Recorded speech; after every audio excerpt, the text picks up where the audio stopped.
Morning আর তোমাদের সকলকে স্বাগত আবারও একটা নতুন ব্লগে। আর দেখতে পাচ্ছ আমাদের বাইকের জন্য বাড়ি কিন্তু পুরোপুরি প্রস্তুত হয়ে গেছে, কালার থেকে শুরু করে লাইট সবকিছু লেগে গেছে আমাদের গ্যারেজে। তোমরা দেখতেই পাচ্ছ বাইকের জন্য এত সুন্দর ঘর বানিয়েছি, বাইককে কতটা ভালোবাসি তোমরা বুঝতেই পারছো। মেইনলি আমার বাইকের ট্যাঙ্কিতে এর আগে থেকে পিপিএফ করা ছিল, বাট সেই পিপিএফটা না উঠে আসছিল। তো সেই কারণে ভাই এই ব্লগটাতে আমি তোমাদের সাথে শেয়ার করতে চলেছি যে পিপিএফ জিনিসটা কেন বেশি পরিমাণে দরকার পড়ে, আর পিপিএফ কোথায় গেলে বেস্ট ওয়েতে তোমরা করতে পারবে, আর আমি কেন করাচ্ছি পিপিএফ। পিপিএফ নিয়ে না একটু কন্ট্রোভার্সিও রয়েছে। ব্যাপারটা হচ্ছে যে সবাই বলে যে গাড়িতে যদি স্ক্র্যাচই পড়ে যায়, তোমরা যদি পেইন্ট করে নিতে পারো তাহলে তো হয়েই গেল। তো মানে পিপিএফ করতে একটু বেশি টাকা খরচা হয় আর কি, একটু এক্সপেন্সিভ প্রসেস। তোমরা যদি ভালো কোয়ালিটির পিপিএফ দিয়ে বাইকটাকে মানে পিপিএফ করাও তাহলে একটু বেশি টাকা খরচা হবে তোমাদের। বাট আমি বলবো যে দেখো, গাড়ির অরিজিনাল পেন্ট তো অরিজিনাল পেন্টই হয় না। দেখো আমি তো ঘুরে বেড়াই, তো ঘুরে বেড়ানোর সময় যদি বাইক বিভিন্ন জায়গায় যখন পার করি সেখানে কোনো কারণে স্ক্র্যাচ লেগে যেতে পারে বাইকে, আর তার সাথে সাথে যদি ছোটো মোটো একটু ক্র্যাশও হয়ে যায় তখনও কিন্তু পিপিএফ অনেক অংশে আমাদের পেনটাকে প্রোটেক্ট করে, আর সেই জন্য পিপিএফ করবো। আর আমি আগে তোমাদের একটু দেখিয়ে দিই, এই যে জায়গাটা তোমরা দেখতে পাচ্ছ, এইখান থেকে আমার পিপিএফটা ওঠা শুরু করেছিল, আর এখান থেকে ওঠা শুরু করেছিল। আর আজকে কিন্তু আমাদের সাথে যাচ্ছে আমাদের রক্তিম ভাই, তো ভাই সকাল সকাল চলে এসছে। আর বাকি আমার বাইকের কোনো পার্সে সেরকমভাবে পিপিএফ করা ছিল না, তো ট্যাঙ্কিটা তো প্রোটেক্টেড ছিল এতদিন, তো সেই কারণে বাইকের পেনটাকে আরো ভালোভাবে প্রোটেক্ট রাখার জন্য আর বাইকটাকে ভালোভাবে রাখার জন্য আমি যাচ্ছি আজকে কলকাতায়। আর কোথায় যাচ্ছি, কিভাবে পিপিএফ হচ্ছে, সব পুরো প্রসেসটাই এই ভিডিওতে তোমাদের সাথে শেয়ার করতে চলেছি। তো বাইক তো ফাইনালি বার করেই ফেলেছি, তো এবার টাইম কোল স্টার্ট করার।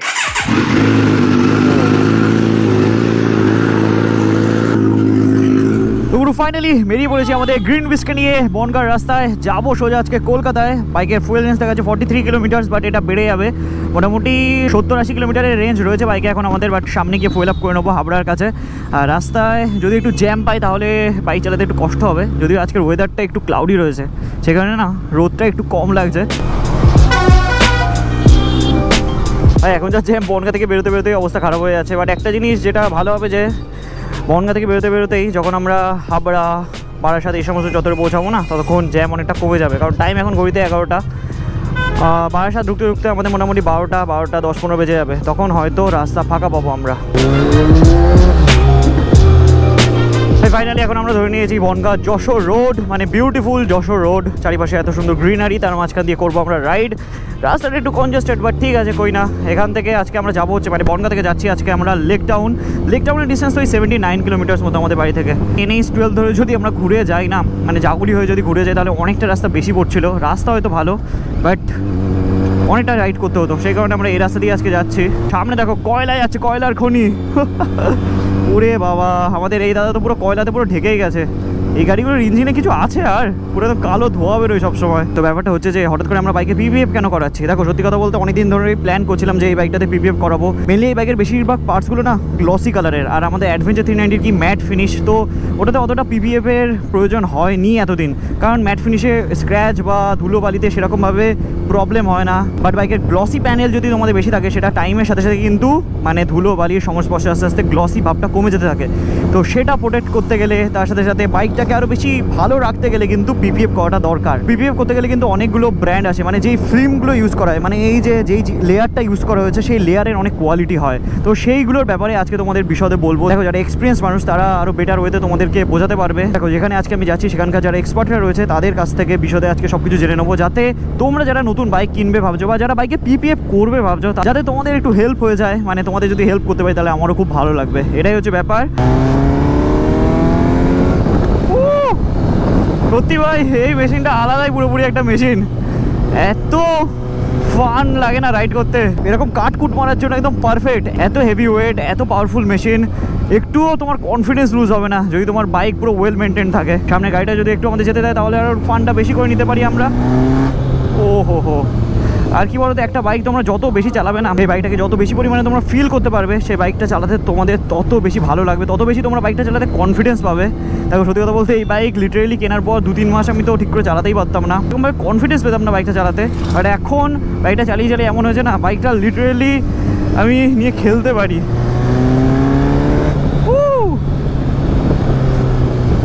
এখন কি মনে হয় বলো তো, বাইকটা যে কোনো রাস্তাতে এরকমভাবে বেরিয়ে যেতে পারবে।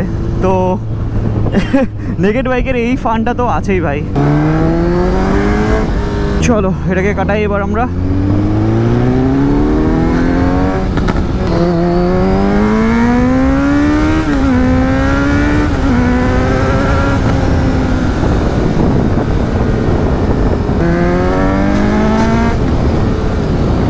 দেখো ভাই লাস্ট 3-4 বছর ধরে বাইক রাইড করছি, আর এই বাইক রাইড করতে করতে দেশের বিভিন্ন প্রান্ত থেকে বিভিন্ন রকম এক্সপিরিয়েন্স গেইন করেছি, অনেক নলেজ গেইন করেছি বাইক সম্পর্কে, ট্রাভেল সম্পর্কে। আর ভাই সেটা নিয়ে না আমি ইনস্টাগ্রাম মানে আমাদের সোশ্যাল মিডিয়া প্ল্যাটফর্মে শর্ট কিছু কন্টেন্ট আপলোড করছি। আশা করি তোমরা অনেকে সেগুলো দেখেছো।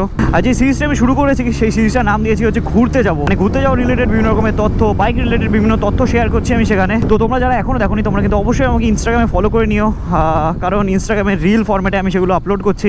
তোমরা যদি গিয়ে সেগুলো দেখো আশা করি তোমাদেরও ভালো লাগবে, আর তোমরা যদি অ্যাপ্রিসিয়েট করো তাহলে আমারও ভালো লাগবে, আরও মোটিভেট হয়ে আরও বেশি পরিমাণে এই ধরনের কন্টেন্ট আমি বানাতে পারবো। ভাই বাড়ি থেকে বেরিয়ে প্রায় 30 কিলোমিটার আমরা চলেই এসেছি, আর রাইট সাইডে পেয়ে গেছি আমরা নায়রার পেট্রোল পাম্প। তো চলো এখান থেকে ফুয়েল আপ করে নিই আমরা বাইকের। এই তোমাদের গাড়ি জিপ? বাহ, এখানে এই গাড়ি চলে? চালায় না? বছরে দুবার? কোথায় এমনি লোকাল? এই হিমাচল প্রদেশ থেকে নিয়ে এসছে। এটা কি সবসময় চলে এই অফার?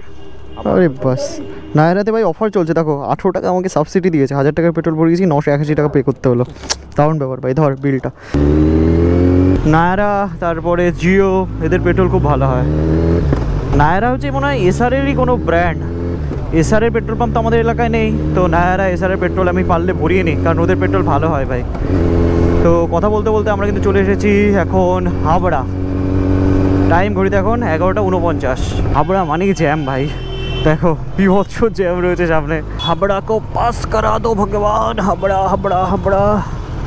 হুই হুই হুই হুই। বাকি কাকা মজা নিচ্ছে লাইফের, ঝুলতে ঝুলতে যাচ্ছে গরমে, হাওয়া খেতে খেতে যাচ্ছে। এই মানুষগুলোকে হ্যাটস অফ, মানে এরা এরকম গরমের মাঝখানে দাঁড়িয়ে ট্রাফিকগুলোকে এরকমভাবে হ্যান্ডেল করে। আমাদের ট্রাফিক পুলিশ, তার সাথে সিভিক ভলেন্টিয়ার যত মানুষরা রয়েছেন না, তারা যদি না থাকতো এই সমস্ত এলাকার অবস্থা আরও খারাপ হয়ে যেত। তারা গরমে দাঁড়িয়ে মানে এরকম চাপের ভেতরে পুরোটা দিন দাঁড়িয়ে ট্রাফিকটাকে কন্ট্রোল করে। কিছু কিছু সময় এনাদের বিহেভিয়ারে আমরা আবার অসন্তুষ্ট হয়ে যাই, বাট গরমে দাঁড়িয়ে থাকে তো আমরা দেখো গরমের ভেতর দিয়ে এইটুকু রাইড করছি, তাতেই অসন্তুষ্ট, মানে তাতেই মাথা খারাপ হয়ে যাচ্ছে। ওরা 24 ঘন্টা এখানে দাঁড়িয়ে রয়েছে, তো ওদের কতটা চাপ থাকে বুঝতে পারছো। মানে আমিও মাঝে মাঝে খেপে যাই, আমারও মাঝে মাঝে খারাপ লাগে, বাট খারাপ লাগাটা উচিত নয়, ওদের কথা ভাবা উচিত, কারণ সবাই মানুষ ভাই।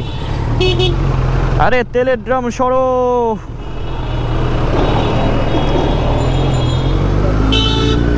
ভাই কোথায় 222 কিলোমিটার রেঞ্জ ছিল আমার বাইকের, সেটা কমে চলে এসেছে 143 কিলোমিটার।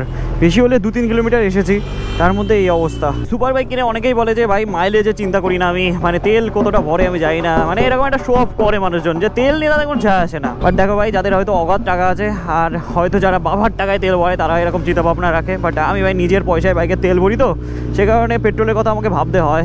আর অনেকে সানডে রাইড করে অথবা চা খেতে হয়তো যায় এই সমস্ত বাইক নিয়ে, আমার তো চিন্তা ভাবনা ওরকম নয়। আমি যাই হচ্ছে দূর দিগন্তে লং ট্রিপ করি এই বাইক নিয়ে, তো আমাকে মাইলেজের চিন্তা ভাবনা করতে হয়। দেখো ভাই হাইওয়েতে গেলে তাও মাইলেজ বেটার দেয়, বাট সিটির ভেতরে না একদম জঘন্য মাইলেজ দেয় এই সমস্ত বাইক। তো সেই কারণে কিন্তু ভাই আমি সিটির ভেতরে রাইড করতে একদমই প্রেফার করি না বাইকটা। তো বেশি হলে এখন 5-6 কিলোমিটারের রেঞ্জ দিচ্ছে হয়তো, মানে 1 লিটার পেট্রোলে 5-6 কিলোমিটার যাচ্ছে, তার জন্য এরকম অবস্থা এখন। আর ঠিক আছে চলো মেনে নিতে হবে এগুলো, সব রকম ফিল দেয় ভাই, এক্সপিরিয়েন্স দেয় একটা ডিফারেন্ট। তো পেট্রোল ফুকছে, কি আর করা যাবে, এটা সেই এক্সপিরিয়েন্সেরই পয়সা।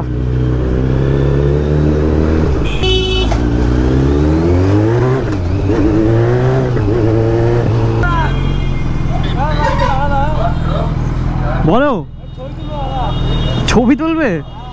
দাও সাইডে দাঁড়াচ্ছে। হ্যাঁ ভাই, ড্রিম ওয়াক। ড্রিম ওয়াক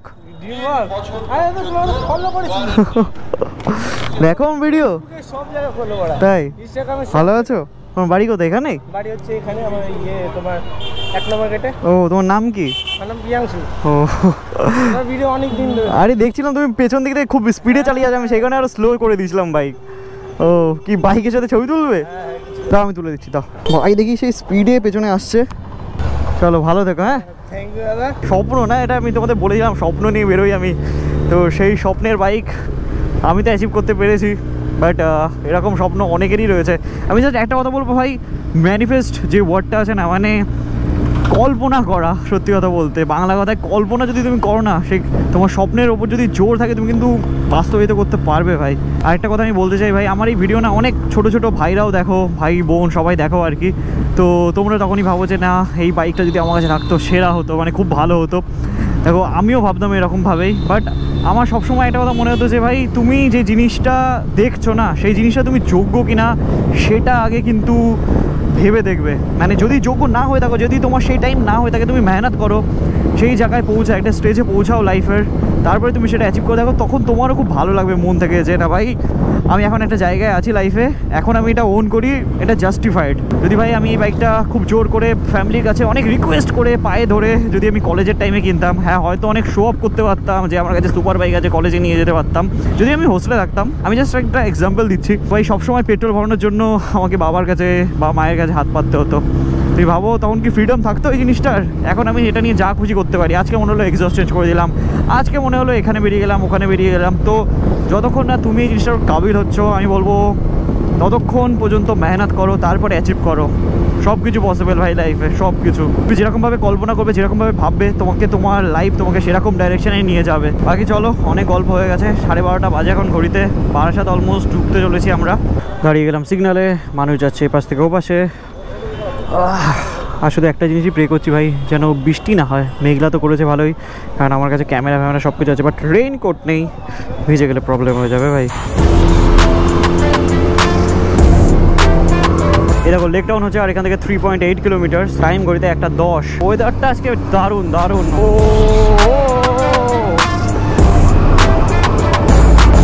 এখান থেকে আমাদের নিতে হবে এখন ইউ টার্ন, তার জন্য সবার পেছনে দাঁড়িয়ে পড়েছি আমি। যে ক্লক টাওয়ারের পাশ থেকে এখন আমরা লেফট সাইডের দিকে বেঁকে যাবো। তো ফাইনালি এখন আমরা চলে এসেছি ডিটেলিং মোটো, এখানেই হবে আমাদের বাইকের পিপিএফ। এই চলছে, তোমার সাথে কথা হচ্ছিল তো? এই দেখো আমার এখানে এরকম পিপিএফ করা ছিল, এইগুলো হালকা হালকা উঠে যাচ্ছে, বুঝলে? ওটা তুলে আবার নতুন করে করতে হবে। আমাদের ভিউয়ার্সদের সব ডিটেলসে বলবো যে কেমন কি পিপিএফ কোনটা করলে ভালো হয়, কেন করা দরকার, সব কিছু তুমি বলবে। এই যে আমাদের দাদা হচ্ছে এক্সপার্ট মানুষ। চলো, তো ফাইনালি আমরা কিন্তু চলে এসেছি আমাদের লোকেশনে। আজকে আমরা পিপিএফ সম্পর্কে বিশদে জানবো, মানে পিপিএফ জিনিসটা কেন দরকার, তার সাথে কি কোয়ালিটি তো অনেক কিছু ফারাক হয়, তো সেটা সম্পর্কে আজকে কিন্তু আমরা বিশদে জানবো। আচ্ছা, আমাদের সাথে কিন্তু আছে সুমিত দা আজকে ডিটেলিং মোটর তরফ থেকে, আর এখানে কিন্তু র্যাপিং থেকে শুরু করে পিপিএফ সমস্ত কাজ হয়। তো দাদার সাথে কিছুদিন ধরে, মানে লাস্ট কিছুদিন ধরে আমার কথা হচ্ছিল, দেন আমার একটু সমস্যা চলছিল, তারপর ফাইনালি আজকে হচ্ছে সেই দিন যেই দিন আমার বাইকটা হতে চলেছে পুরোপুরি প্রোটেক্টেড। তুমি যদি বলো যে পিপিএফ এর কত রকম ভাগ হয় বা র্যাপিং এর কত রকম ভাগ হয় আর কি কি ফেসিলিটিস তোমরা প্রোভাইড করো, মানে তুমি তো এক্সপার্ট এই সমস্ত লাইনে, তো সেই সম্পর্কে আমাদের একটু জানাও। পিপিএফ অ্যাকচুয়ালি হলো ওটা paint protection film. PPF paint protect করার জন্য হয়। পিপিএফ একটা শীট হয় যা একটু স্ট্রেচেবল হয় ওটা, আর পেনটাকে প্রোটেক্ট করে, যা আপনার মাইনর স্ক্র্যাচ বা সোয়েল মার্কস যা আসবে আপনার, ওটা পিপিএফ এর উপরে আসবে, ওটা পেন্টে কোনো ক্ষতি হবে না। আর পিপিএফ এ অনেক ভাগ হয়, ব্র্যান্ডেড হয়, কম দামি হয়। এইটা গারবারে এটা করবো আমরা আপনার বাইকে, আর এটা মিনিমাম 6 থেকে 8 বছর ওয়ারেন্টি থাকবে আপনার। 6 থেকে 8 বছর ওয়ারেন্টি, মানে ওয়ারেন্টিটা কেমন ভাবে কি অ্যাভিল করতে পারবো? মানে ধরো যদি কিছু প্রবলেম হয় বা বাবলিং আসে বা ক্র্যাকলিং হয়, ওটা আমরা রিপ্লেস করে দেবো ওই জায়গাটা।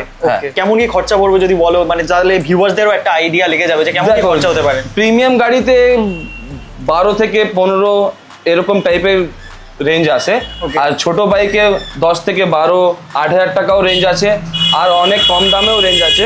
ওইটা আপনি যদি ডিসক্রিপশনে আমার নাম্বার আছে, ডিসক্রিপশন নাম্বার দিয়ে দেবেন, ওখানে আমি কল করবেন, আমি বলে দেবো কিরকম আছে না আছে। ওকে। আর যদি কেউ র্যাপ করাতে চায় বাইকে, র্যাপটা তুমি যেটা বলছিলে কখন কি করানো উচিত, বা র্যাপের যদি কাস্টম ডিজাইন করতে চায় সেটাও কি তোমাদের এখানে হবে? হ্যাঁ হ্যাঁ, মানে এক্স্যাক্টলি আমি কিছুদিন আগে ভাবছিলাম যে র্যাপ করবো, তারপর ভাবলাম যে না, বাইকে যে কালারটা রয়েছে না, মানে এই গ্রিন কালার, এটা আমার খুব ভালো লাগে, এত সুন্দর গ্লসি, এত সুন্দর নতুন কালার, প্রোটেক্ট করার জন্য পিপিএফ বেস্ট। হ্যাঁ, পিপিএফ বেস্ট। আর যদি তুমি মানে যদি একটু বাইকটা পুরনো হয়ে যায়, তখন তাহলে র্যাপ করতে পারো, কাস্টম ডিজাইনে র্যাপ করতে পারো ওটা। আর তোমার কাছে যদি কেউ র্যাপ করতে চায় তাহলে কি পসিবল? হ্যাঁ, র্যাপও পসিবল আছে, ওটা কাস্টম ডিজাইনে র্যাপ হবে, কিন্তু কাস্টম ডিজাইনে র্যাপ করতে গেলে কিছুদিন সময় দিতে হয়। ওটা কিরকম ধরনের আপনার ডিজাইন পছন্দ হবে না হবে, ওইরকম সময় দিতে হবে আপনাকে। সময় দিলেই কাজ হয়ে যাবে, সব র্যাপিং হবে, ডিজাইনিং হবে, সব কিছু হবে। ওকে। আর পিপিএফ এর কেমন কি কোয়ালিটি আছে?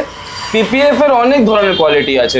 একটা ব্র্যান্ডেড হয় গারবারে, এটা এই ধরনের একটা কোয়ালিটি আছে, কম দামে আছে, সানমাস্ক আছে, এইটা আছে, অনেক কম অনেক ধরনের আছে, ক্যামিও আছে, আলট্রা গার্ড আছে, অনেক ধরনের পিপিএফ अवेलेबल আছে। বাট তুমি রেকমেন্ড করছো গারওয়ার, মানে যেটা বেস্ট কোয়ালিটি, সেটা কোয়ালিটি ওটাই, গারওয়ারেই সবথেকে বেস্ট কোয়ালিটি, ওটাই ইউজ করব, ওটাই বেস্ট। আর একটা জিনিস যেটা দেখলাম, এখানে কিন্তু আমাদের এনআরবি স্টিকার লাগানো রয়েছে দাদার দোকানে। গ্রাফিক্সে হলো তোমার এই ফোর্জ কার্বন আছে, অনেক ধরনের কোয়ালিটি আছে, কালার আছে, প্যাটার্নস আছে, সব কিছু দেখতে পাচ্ছেন।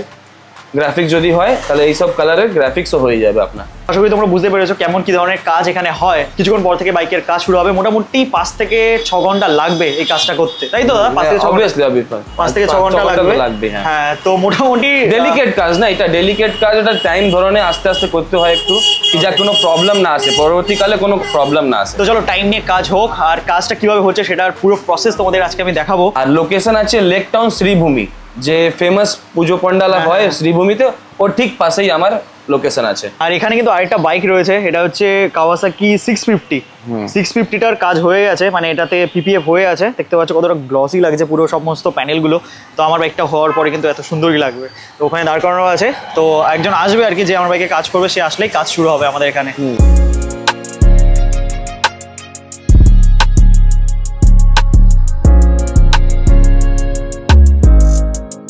ফাইনালি কিন্তু আমাদের কাজ শুরু হয়ে গেছে। এই যে আমাদের দাদা চলে এসেছে, 2 দাদা মিলে কাজ করবে। আর এই যে এই পিপিএফটা হবে আর কি গারোয়ারের প্রিমিয়াম, এটা বলে কি প্লাস হচ্ছে, তাই তো? আমার প্লাস হচ্ছে, তো সেই জিনিসটা একটু দেখিয়ে দিচ্ছি, দাদা একটু দেখাও কেমন। এইটা হচ্ছে মেন যে ফিল্ম যেটা লাগবে আমার বাইকে। আচ্ছা, টাইমের সাথে সাথে পিপিএফ শুনেছি ইয়েলো টাইপের হয়ে যায়। ওটা শুধু হোয়াইট কালারের যা গাড়ি থাকে না, হোয়াইট পেন্ট যেরকম থাকে, ওর মধ্যে ইয়েলোটা ভাব বোঝা যায়। এগুলো তো বোঝা যায়, আমার কালারে কোনো বোঝা যাবে। ঠিক আছে, চলো এই যে পিপিএফ চলে এসছে। আর দাদা এর মেজারমেন্ট টেপ দিয়ে কি করে, কতটা কি লাগবে আর কি, কত বডিতে কত পার্ট লাগবে মেজার করব। আচ্ছা, এরকম ভাবে ওকে, এরকম ভাবে প্রসেসটা চলে। এই যে জিনিসটা থিকনেস যদি তোমরা বলো, ক্যামেরাতে অতটাও তোমরা বুঝতে পারবে না, বাট রিয়েলিটিতে তোমরা এখানে যদি আসো, এসে যদি দেখো, তাহলে তোমরা আরো বেটার ওয়েতে বুঝতে পারবে। চলো কাজ হোক, বেশি ডিস্টার্ব করবো না দাদাদের, মাঝে মাঝে এসে তোমাদের একটু দেখিয়ে দেবো আর কি।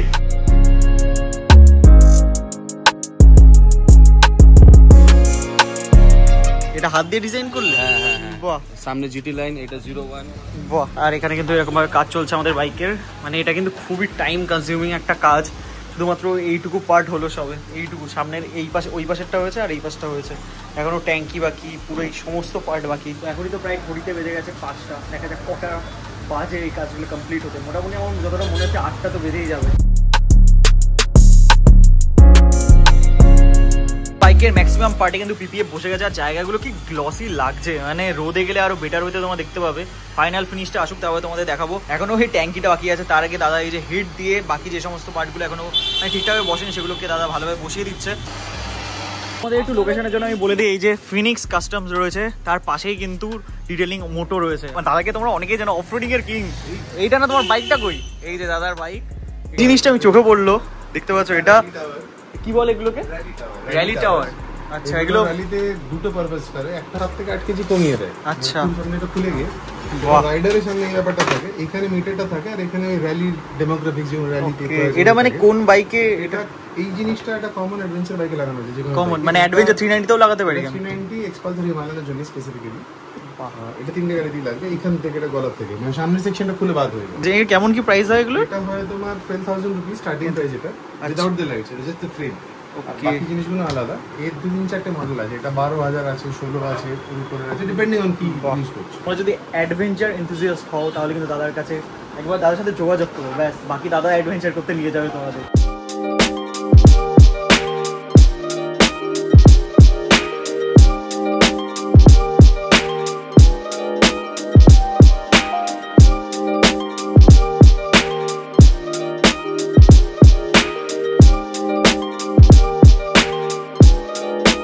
কটা বাজে রে? একবার ফোনটা 7:13 বাজে। আমাদের বাইকের মোটামুটি বলতে পারো 99% কাজ হয়ে গেছে কমপ্লিট।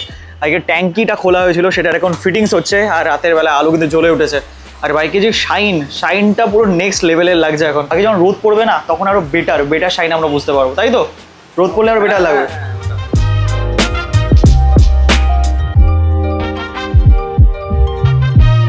পিভিএফ করার সাথে সাথে কিন্তু আরেকটা কাজ করাচ্ছি, সেটা হচ্ছে পেছনের এই টেল লাইটটা হালকা স্মোক করে নিচ্ছি আমি। মানে এটা না রাতের বেলা যখন জ্বলবে তখন পুরো জেড লেখাটা প্রমিনেন্ট ভাবে বোঝা যাবে, বেশ সুন্দর লাগে। ওটা আমি একটা দুটো বাইকে দেখেছিলাম। আর এই যে সামনের এই পার্টটা কার্বন ফাইবারের র্যাপ করিয়ে নিয়েছি, এটা কিন্তু দেখতে আরও বেশি সুন্দর লাগছে। তো এখনও সিট থেকে শুরু করে বাকি সব কিছু লাগানো, অ্যাক্সেসরিজ লাগানো বাকি আছে। তো সব কিছু হোক, তারপরে ফাইনাল লুক তোমাদের সিনেম্যাটিক ওয়েতে দেখাচ্ছি।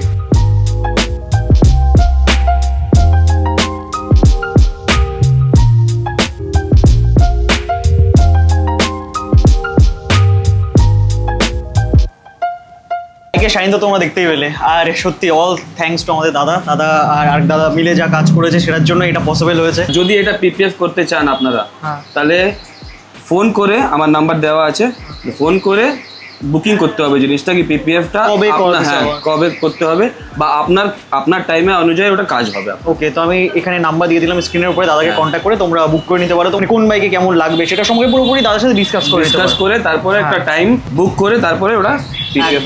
একদম। আর একটা জিনিস, যেটা আমারটার মধ্যে কত বছর ওয়ারেন্টি থাকছে? এটা 6 বছর, 5 থেকে 6 বছর এটার ওয়ারেন্টি থাকছে।